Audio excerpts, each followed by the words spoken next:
Ya pemirsa, tahapan demi tahapan terus dilaksanakan dalam pemilihan kepala daerah yang akan jatuh pada 9 Desember 2020 mendatang. Dan tadi debat kandidat pasangan calon bupati dan wakil bupati Kabupaten Sigi untuk putaran yang pertama telah dilaksanakan di Dekalora Cafe. Baik, dan seperti apa pelaksanaan debat kandidat tadi? Kami akan terhubung bersama rekan kami Arya Tanju. Ya, selamat sore Baik, Arya. selamat sore rekan Arya. Selamat malam, maaf. Baik, silakan Arya, silakan melaporkan bagaimana situasi debat kandidat yang berlangsung. Terima kasih Ririn Tiangso dan Ricky Mamesa langsung dari Studio 1 TVRI Sulawesi Tengah. Dan saat ini saya berada di Dekalora Cafe and Resto, tepatnya di Kabupaten Sigi. Dan seperti yang disampaikan di awal tadi, memang dalam beberapa jam yang lalu di pukul 15.30 waktu Indonesia Tengah telah dilaksanakannya debat publik terbuka putaran pertama pasangan calon bupati dan wakil bupati Kabupaten Sigi untuk tahun 2020. Dan kurang lebih 20 menit yang lalu baru saja berakhir debat publik tersebut. Dan seperti yang Anda juga mungkin sudah saksikan, debat publik ini sangat menarik sekali dan juga tema yang diangkat pun juga sangat menarik, yaitu tentang meningkatkan pelayanan dan kesejahteraan masyarakat serta strategi kebijakan penanganan COVID-19. Di mana dalam waktu kurang lebih 2 jam ini kedua pasangan calon bupati dan wakil bupati Kabupaten Sigi ini menyampaikan ikhtiar, kemudian juga ide dan juga gagasan untuk bisa menarik para masyarakat khususnya di Kabupaten Sigi untuk bisa menentukan pilihan mereka untuk menjadikan paslon ini menjadi pilihan mereka di tanggal 9 Desember 2020 nanti tentunya. Dan berdasarkan dengan apa yang sudah kita ketahui bersama bahwa di masa pandemi COVID-19 ini sekalipun dalam masa pandemi tapi debat publik terbuka ini tetap dilaksanakan oleh pihak KPU, tapi dengan tetap memperhatikan protokol kesehatan tentunya. Salah satunya adalah dengan meminimalisir jumlah orang yang berada di dalam gedung pelaksanaan debat publik. Dan untuk debat publik kali ini juga diikuti atau dihadiri oleh tentunya komisioner dari KPU Kabupaten Sigi, kemudian juga Bawaslu dan anggota dari Kabupaten Sigi, serta ada tim pakar juga yang hadir dan juga ada beberapa tim sukses dari kedua paslon yang hadir, yang dimana tidak boleh lebih dari 4 dari masing-masing paslon tersebut. Dan untuk mengetahui lebih lanjut lagi dan lebih lengkap lagi terkait dengan debat publik terbuka putaran pertama pasangan calon bupati dan wakil bupati Kabupaten Sigi tahun 2020 telah hadir bersama saya sore hari ini di tempat ini, tepatnya adalah Ketua KPU Kabupaten Sigi, Bapak Hairil Sarjana Hukum. Assalamualaikum, selamat malam Pak Hairil. Baik, kita langsung saja Pak Hairil, melihat apa yang sudah terlaksana begitu ya beberapa menit yang lalu, 20 menit yang lalu baru saja selesai begitu debat publik terbuka untuk pasangan calon bupati dan wakil bupati Kabupaten Sigi. Untuk sementara evaluasi dari KPU Sigi seperti apa dari Pak Hairil selaku Ketua KPU Sigi melihatnya? Ya, baik, dalam pelaksanaan debat publik terbuka pertama ini secara garis besar ya saya bisa katakan sukses, namun tentunya ada yang harus dievaluasi untuk perbaikan untuk dalam rangka pelaksanaan debat publik terbuka berikutnya. Artinya pasti adalah yang semacam kekurangan yang harusnya nanti itu diperbaiki pada saat debat publik terbuka yang kedua. Baik, melihat tema yang diangkat kali ini adalah sangat menarik sekali bahwa meningkatkan pelayanan dan kesejahteraan masyarakat serta strategi kebijakan penanganan COVID-19 tentunya dalam meramu tema dalam debat publik terbuka kali ini bukan hanya dari tim pakar tapi juga ada keterlibatan dari pihak KPU. Apa yang menjadi dasar dari pemilihan dan juga dalam mengusung tema tersebut untuk debat publik terbuka di putaran pertama? Ya baik, tentunya berkaitan tema debat publik yang berikutnya sama dengan yang pertama, itu menjadi dasar adalah yang sudah diatur dalam PKPU. Ada beberapa item memang secara garis besar itulah yang kami ramu. Nah, proses meramunya ini kami juga melibatkan pihak pemangku kepentingan. Dalam hal ini pasangan calon bersama timnya, bersama LO-nya melakukan koordinasi berkaitan dengan tema.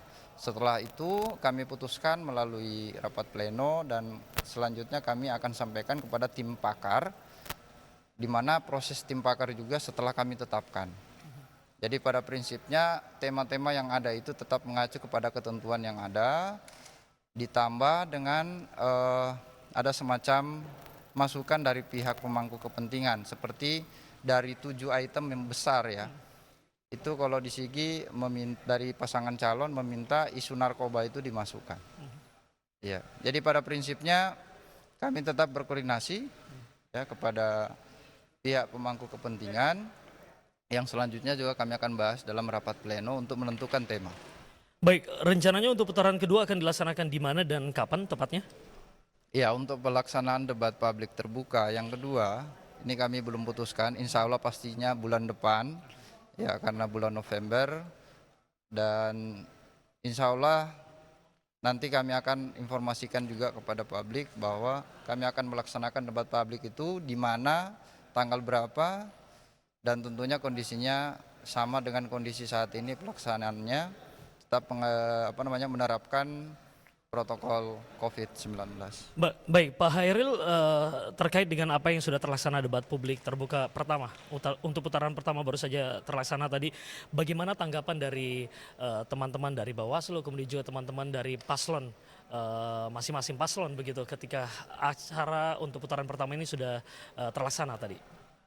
Iya, pada prinsipnya juga sama dengan kami, mereka juga memberikan apresiasi bahwa debat publik terbuka ini sukses dilaksanakan, terlepas daripada kekurangan-kekurangan yang mungkin secara teknis seperti tadi ada keluhan ya, masalah suara, ya saya juga tidak mengerti, tapi ini juga menjadi bahan evaluasi di kami, suara apa yang agak tidak terdengar bagus. Artinya mereka juga merasa puas karena toh kita juga bisa melaksanakan kegiatan debat publik ini sama dengan daerah-daerah lain. Sekalipun memang sudah diatur dalam ketentuan bahwa debat publik terbuka ini adalah bagian daripada kampanye. Baik, Pak Hairil, yang terakhir juga nih, apa yang ingin Pak Hairil sampaikan, termasuk juga harapan di dalamnya kepada masyarakat atau warga Kabupaten Sigi khususnya dan juga tentunya kepada kedua paslon? Baik, tentunya saya sampaikan kepada seluruh masyarakat Sigi, salah satu tujuan kita melakukan debat publik terbuka yang disiarkan langsung oleh TVRI dan melalui Radio Republik Indonesia Palu. Tidak ada lain tujuan kita bagaimana visi misi pasangan calon kita yang ada di Kabupaten Sigi diketahui oleh secara menyeluruh masyarakat yang ada di Sigi, sehingga mereka bisa menentukan pilihan mereka setelah mereka mengenali paslonnya, mengikuti dan mengetahui visi misinya, program kerjanya, sehingga masyarakat tadi bisa menentukan bahwa saya punya pilihan si A atau si B. Itu saja Pak Hairil, Sarjana Hukum, Ketua KPU Kabupaten Sigi. Terima kasih sudah meluangkan waktu untuk TVRI Sulawesi. Terima kasih, selamat beraktivitas kembali Pak Hairil. Dan pemirsa tentunya seperti yang disampaikan juga Pak Hairil SH tadi selaku Ketua KPU Sigi, bahwa diharapkan bahwa dengan adanya debat publik terbuka ini masyarakat Kabupaten Sigi khususnya bisa lebih menambah referensi dan juga lebih mengenal lagi bagaimana pasangan calon yang Bupati dan Wakil Bupati Kabupaten Sigi ini untuk akhirnya dipilih di tanggal 9 Desember 2020. Dan sekedar informasi juga pemirsa, Ririn Tiangso dan juga Ricky Mamesa, bahwa untuk DPT di Kabupaten Sigi adalah berjumlah 171.926, kemudian juga dengan jumlah kecamatan ada 15 dan juga ada 176 desa yang ada di Kabupaten Sigi. Kita berharap semuanya masyarakat Kabupaten Sigi ini bisa memberikan suaranya untuk pencoblosan begitu ya pada pesta demokrasi di tanggal 9 Desember 2020 untuk mendapatkan pemimpin daerah Kabupaten Sigi agar bisa memajukan dan juga mensejahterakan kembali, mensejahterakan lebih baik lagi untuk warganya yang ada di Kabupaten Sigi. Demikian tuntas sudah kebersamaan kita, laporan dari Dekalora Cafe and Resto di Kabupaten Sigi. Saya kembalikan ke Studio 1 Ririn Tiangso dan Ricky Mamesa. Baik, terima kasih rekan Arya sudah melaporkan pelaksanaan debat publik terbuka untuk calon bupati dan wakil bupati Kabupaten Sigi. Baik pemirsa, informasi kami lanjutkan dalam segmen aktualita berikut ini.